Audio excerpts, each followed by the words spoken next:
Carré. Et oui, on se pose la question, comment relancer la machine économique, comment libérer les énergies. À l'instant, on entendait Jacques-Antoine Grandjean, plein d'optimisme, nous parler des atouts de la France qui avait plein d'avenir, notamment dans le domaine du numérique. Carole Couvert, présidente de la FECGC, est-ce que vous partagez cet optimisme? Qu'on soit chef d'entreprise ou à la tête d'une organisation syndicale, je pense que si on n'est pas optimiste, il faut faire autre chose. Donc oui, non seulement je partage, mais en plus nous pouvons chacune et chacun agir à notre niveau. Je suis arrivée il y a 1 an à la tête de cette organisation, qui est un syndicat différent, qui est un syndicat dans une logique gagnant-gagnant entre les entreprises et les salariés, parce que la bataille de l'emploi, c'est ensemble que nous allons la gagner. C'est pas dans la lutte des classes ou dans l'opposition stérile. Et donc, dans le programme que j'ai présenté, il y a 3 choses. 1, réconcilier syndicalisme et entreprise, parce que le dialogue social peut être un moteur de compétitivité. 2, devenir le syndicat qui accompagne la création et le développement des entreprises. Et donc nous avons été la seule organisation syndicale à nous positionner sur la reprise d'entreprise par les salariés. Parce qu'on n'en parle pas suffisamment, mais dans les 10 ans qui viennent, il va y avoir 500 000 à 700 000 entreprises à reprendre. Et aujourd'hui, sur ces entreprises à reprendre, 10% mettent la clé sous la porte.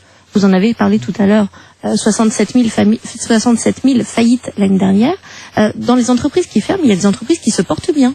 Et ça aboutit à des destructions d'emplois. Donc il y a un écosystème à mettre en place pour favoriser ces passerelles en étant tantôt salarié, tantôt créateur de scope, tantôt repreneur d'entreprise.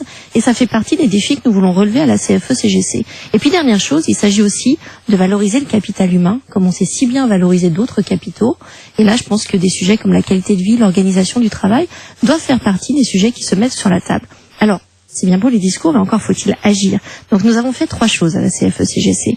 1, nous avons lancé une application gratuite qui s'appelle Made in Emploi, qui est téléchargeable sur Google Play et l'Apple Store, parce qu'au travers de chacun de nos achats, nous pouvons regarder quelle est l'empreinte Made in Emploi de chacun des produits et marques en France. Et donc acheter malin, acheter différent pour défendre les emplois en France. Ça, c'est le premier acte. Mais c'est aussi passer en communication positive. Et ça, c'est fondamental pour moi. Il y a des entreprises qui relocalisent, il y a des entreprises où il fait bon vivre.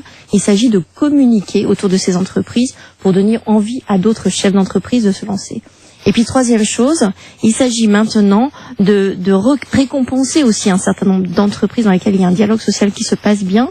Donc, nous allons lancer un baromètre des entreprises d'avenir. Voilà. Et puis, dernière info importante, le printemps de l'optimisme, 16 et 17 mai, qui est lancé par Thierry Sausset.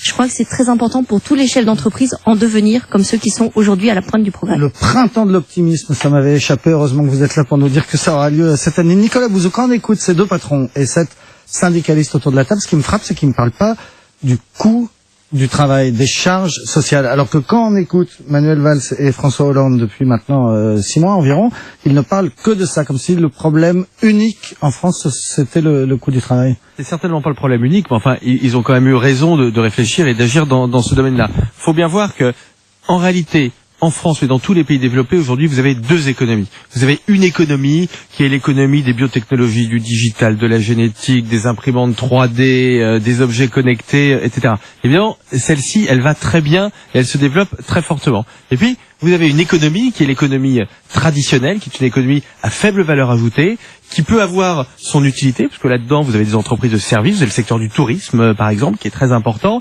Et ces entreprises-là sont plus soumises au coût du travail. C'est pas d'ailleurs forcément une question de compétition internationale. Un coiffeur, il est à Paris ou à Toulouse, il n'est pas en compétition avec un coiffeur à Bratislava.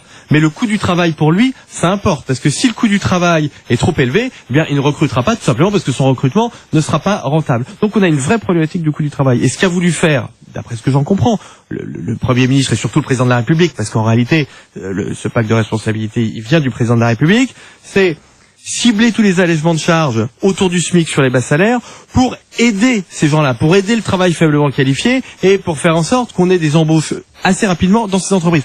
Ça va marcher. C'est efficace. Le problème, c'est que ça ne couvre pas l'ensemble de l'équation économique de la France. Il y a les 2. Il y a ce sujet-là qui est très important. Je dirais, je caricature un peu, pardonnez-moi, mais qui est presque un sujet de solidarité, au fond. Et puis, vous avez les sujets dont on vient de parler, qui sont majeurs, dont le Premier ministre n'a pas parlé, parce que le fond du sujet, c'est comment l'économie française, elle entre dans l'économie du drone, dans l'économie de la biologie moléculaire, tiens, je vais prononcer un gros mot, dans l'économie des OGM. La France était quand même le pays qui devrait être aujourd'hui leader mondial dans le secteur des OGM. Les Chinois et les Américains comprennent toujours pas pourquoi, par le biais d'un principe de précaution appliqué de façon intégriste, on leur a donné ce monopole. Alors qu'aujourd'hui, ça devrait être fait chez nous. avec notre éthique, avec notre industrie agroalimentaire et avec nos emplois qui seraient justement des emplois à forte valeur ajoutée. Et ce qu'on peut dire au fond, c'est que dans le cas de la France, si je synthétise un peu en tant que macroéconomiste tout ce que j'ai entendu, il suffit de pas grand-chose. Et on est là sur la bonne voie avec les réformes qui sont en train d'être faites. Il suffit de pas grand-chose. Faut baisser la dépense publique pour pouvoir baisser un peu les charges et les impôts. Il faut que les partenaires sociaux discutent du code du travail. Parce que là, il faut pas qu'on aille... grand-chose, ça redémarre. C'est ça que vous êtes en train de me dire. Non, mais ça redémarre pas. On passe de 1 à 2,5 ou 3% de croissance. La France, elle peut redémarrer très fortement si on fait quelques réformes. Mais il faut les faire. Voilà. La France, elle peut redémarrer. Une dernière question et une curiosité, Jacques-Antoine Grandjean. La dernière fois que vous étiez venu dans cette émission, vous veniez de racheter un grand théâtre parisien. Et vous m'aviez dit, c'est pas une danseuse, c'est pas pour me faire plaisir, c'est pour gagner de l'argent, c'est pour faire du business. Il marche, votre théâtre parisien? Il s'appelle le Théâtre de Paris, d'ailleurs. C'est le Théâtre de Paris. Il marche parce que j'ai un associé, Richard Caillat, qui y met des pièces de qualité. Et j'avais écrit un article pour dire est-ce que c'est mieux de faire de la pub sur TF1 ou d'acheter un théâtre. Et j'explique pourquoi c'est mieux pour moi d'acheter un théâtre, parce qu'on y crée des événements et on y fait venir du monde. Et en résonance, ça parle de vente privée aussi, puisque regardez, aujourd'hui vous m'invitez et vous parlez du Théâtre de Paris. Voilà. Et on vous a invité notamment pour votre optimisme. Merci beaucoup à tous les quatre. Un économiste, un autre tout de suite. Europe Soir, c'est jusqu'à 20h avec vous, Nicolas Poincaré. Un économiste, vous allez voir, c'est Jérôme Commandeur qui s'intéresse